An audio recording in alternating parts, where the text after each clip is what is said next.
Hello, good morning, students. How are you? I hope all of you are very good. So, today we are going to start chapter number 8 from Magic Words English Grammar of class 4th.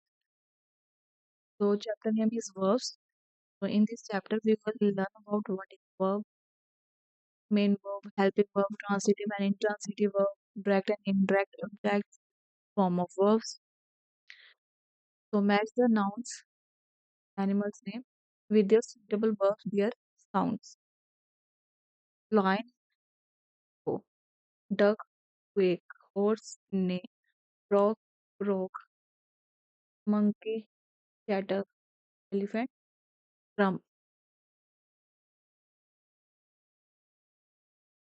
The words that show action, state of being and possession are called verbs. शब्द जिनसे हमें action दिखता है, state of being होती है, possession नजर आती है, वो क्या होते हैं? Verbs. Most verb expression action. Most verb जो होते हैं एक्शन को ही एक्सप्रेस करते हैं. For example dance, eat, give, play, talk etcetera. Different forms of verb we tell us what a person, place or thing is. और कुछ B की verbs की डिफरेंट फॉर्म्स होती है जो हमें बताते हैं कि पर्सन, प्लेस और थिंग क्या है. For example am, is, are, was, were. Different forms of verb have, show, possession और ओनरशिप. जो वर्ब है की डिफरेंट फॉर्म्स होती है वो हमें पोसेशन शो कराती है, जो ownership. For example has, have and had. Main verb and helping verb. A sentence can sometimes have more than one verb for a particular expression. For example, कुछ sentence एक sentence ऐसा भी कभी-कभी ऐसा हो जाता है जिसमें एक one verb, more than one verb, जिसमें एक से अधिक वर्ब होती हैं पर्टिकुलर एक्सप्रेशन के लिए. For example Meena dance is gracefully. Meena is dancing gracefully.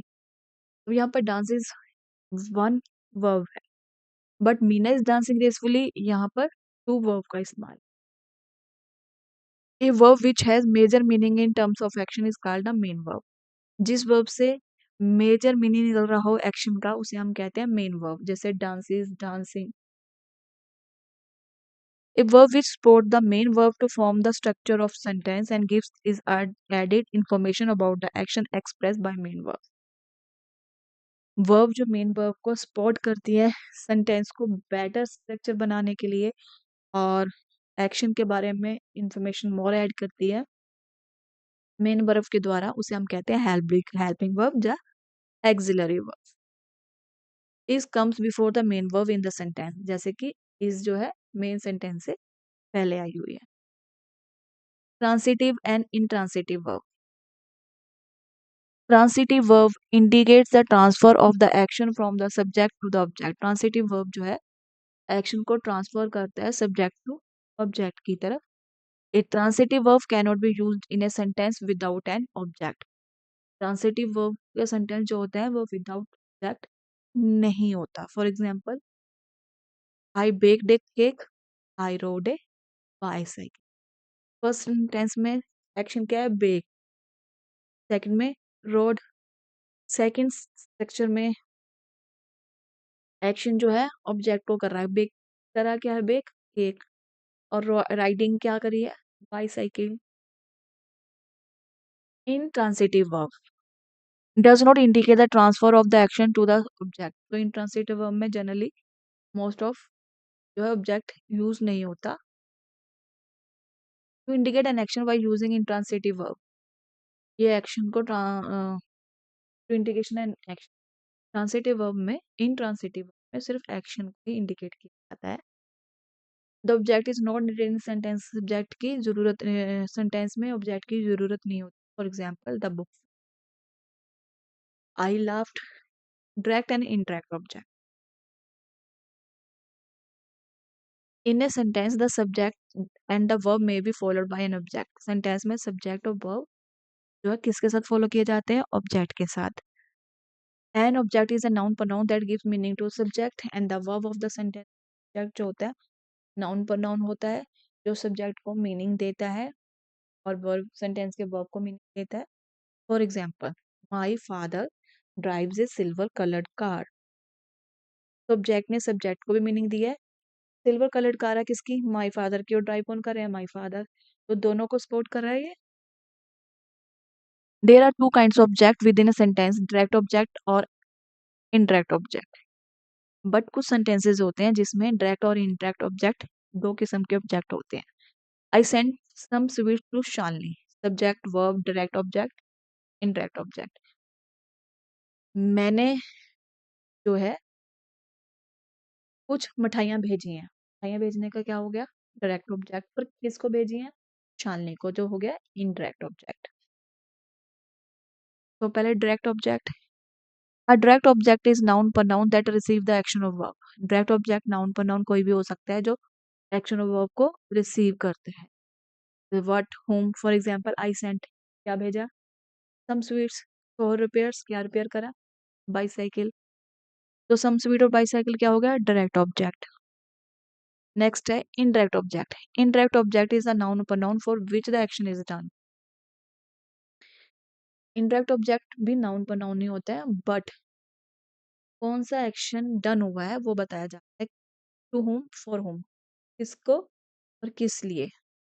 तो there must be direct object for an indirect object to place in sentence. इसलिए डायरेक्ट और इनडायरेक्ट ऑब्जेक्ट का होना सेंटेंस में होना चाहिए, दोनों ही होने चाहिए। For example, I sent some sweet, मैंने मिठाइयाँ भेजी हैं। किसको भेजी हैं? शालिनी को। सुहेल ने साइकिल रिपेयर कराया, किससे कराया? कराया है किसके लिए कराया? फॉर नेबर्स चिल्ड्रन के लिए। रूल ऑफ यूजेस, पर इनको थोड़ा रूल के साथ फॉलो किया जाता है। If the indirect object comes first in sentence, there is no preposition। अगर indirect ऑब्जेक्ट सेंटेंस में पहले आता है तो वहां पर preposition यूज नहीं होती। For example, they gave Ashok A new car. For whom पहले आ गया, indirect ऑब्जेक्ट पहले आ गया, तो यहाँ पर कोई preposition यूज नहीं हुई।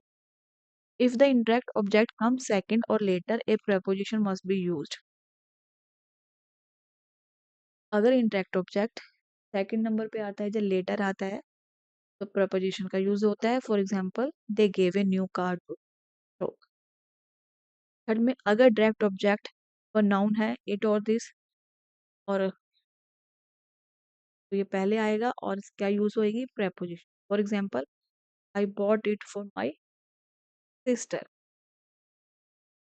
Forms of verb, all verbs have four forms. They are present, past, past particle, present participle. Past present में फर्स्ट और बेस जब मीन्स रूट फॉर्म लगेगी, गो। सिंगुलर फॉर्म में गोज आएगा। पास्ट फॉर्म में सेकंड फॉर्म लगती है वेंट।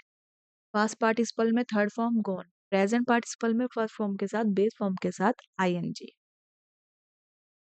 ऑल फॉर्म्स को हम टू क्लासेस में डिफाइन करते हैं, रेगुलर और irregular classes verb, sorry. Regular verbs, they form their past and past participle form by adding ed, d or t to the base from with or without changing the vowel inside verb। Present से base form से past, जब past particle form बनाने के लिए हम उसमें D, E D, T लगाते हैं विदाउट उस, कभी उसमें वोवल चेंज भी कर देते हैं, कभी नहीं। तो for example, bend, bent, bent, bending, care, cared, cared, caring. Irregular में पास्ट और पास्ट पार्टिकल फॉर्म के अंदर क्या हम वोवल लेटर चेंज कर देते हैं। फॉर एग्जांपल, अवेक, अवोक, अवोकन या वेक्ड।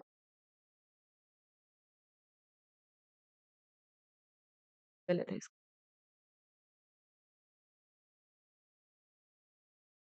में आएगा अवेकिंग, अवेकनिंग।